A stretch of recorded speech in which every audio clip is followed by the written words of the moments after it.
Well, I'm fixing to build a Kydex press. Uh, I don't have a definite idea yet how I'm going to build it, but this is what I got to work with. A couple of 2x6s, and these are kneeling pads for gardening.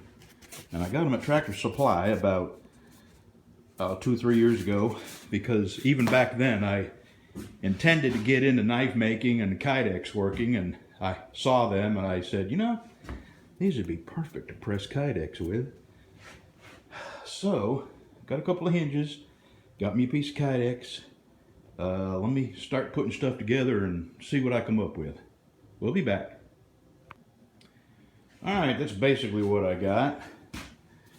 These are I'm gonna use rubber cement. I'm gonna take my Dremel and knock these off. They're only sticking up about, 3/30 seconds. But I'm gonna knock them off just to maybe 1/8 of an inch. Just so I don't catch my hands on them. And then I'm gonna go ahead and smooth these off too. And I'm gonna rubber cement these on there, inside, not outside, like this. 1, 2. Oh man, I think that's gonna work. Yeah, I think that'll work. All right, let me get them cemented on there and I'll show you what I got. Well, I had to make a slight alteration. It was just too tight of a pull that when these holes were matching up, I had to really mash on that way too hard to get it to come together. So I just drilled 3 more holes, sprayed it out some. I got my Kydex cut, and fixing to wrap a piece of paper around this and tape it, because I don't want the Kydex to form into that jimping, because it'll be really hard to get out if it does. I mean, to pull this out. If the Kydex forms to that jimping, it'll be very difficult to remove the knife. So I'm just gonna put a piece of paper around that and wrap a piece of tape around it, and then I'm gonna start heating my Kydex up. I think I'm gonna take this in the house and heat my Kydex up in the oven, or not, because my wife usually freaks out when I do stuff like that in the house. So maybe I'll try my, I got a heating gun. That's what I'll do. I'll try my heat gun first. Shh. Be quiet as a mouse.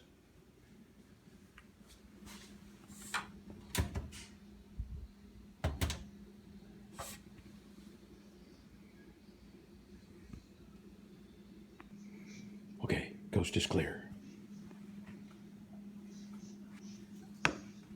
I'll give this about 10 minutes to cool down.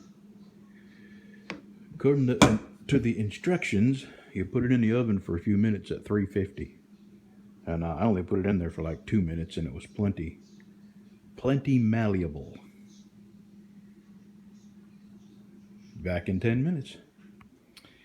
Well, I laid this on my oven rack, and it left oven rack marks that didn't press out. But they're symmetrical, so it looks like I may have intended to do that. And I've trimmed it a little bit, and it pops in and out of there with a nice snug fit. I'm going to go in, well, actually I'm going to do it out here.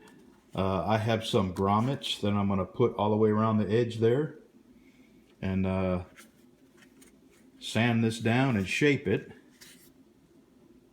And I'll show you what I got when I get it done. I don't really like how this come out on this edge. And I think if I do this again, what I'll do is I get like maybe a 1/4 inch dowel and tape it to the spine of this blade. And that way it'll have a nice rounded edge. And yeah, I think I'll try that. Or I'll watch some videos and become an expert. Let me go to work on this some, and I'll show you what I got when I get it cleaned up and grommets put in.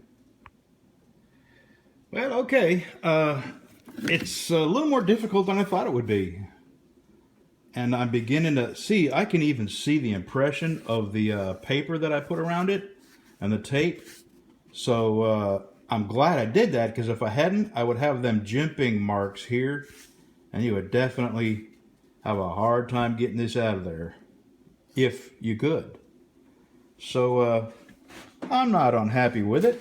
It didn't turn out quite as purty as I wanted it to. What I'm going to do now is put some fine sandpaper on the edge. Oh, and I put this little thing here to... It's not quite straight, but here, I'll show you what it's for. It's just something I picked up on one of them videos. You can get it started off, you know. It's, you know, not in there that tight, but it ain't going nowhere. Now, I gotta decide if I want to put some sort of belt loop on it or just leave this, because this is so big, it's not really something you're probably gonna hook to your belt. But, it's for sale. With this sheath, I would take $125, and for that price, I'll ship it to you. Shipping's between 15 and 20 bucks in the U.S.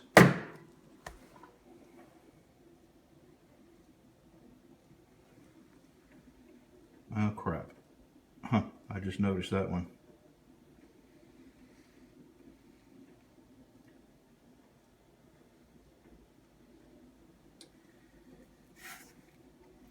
It's a great knife. I'm proud of the handle. The sheath, it's okay. I can do better.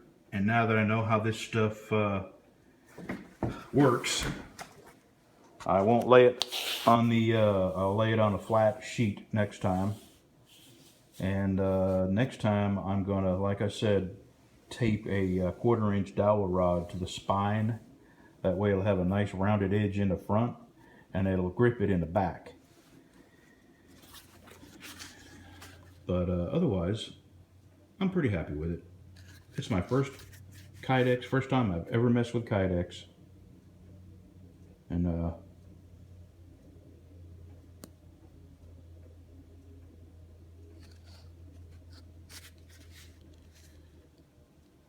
I can see areas where I can definitely improve.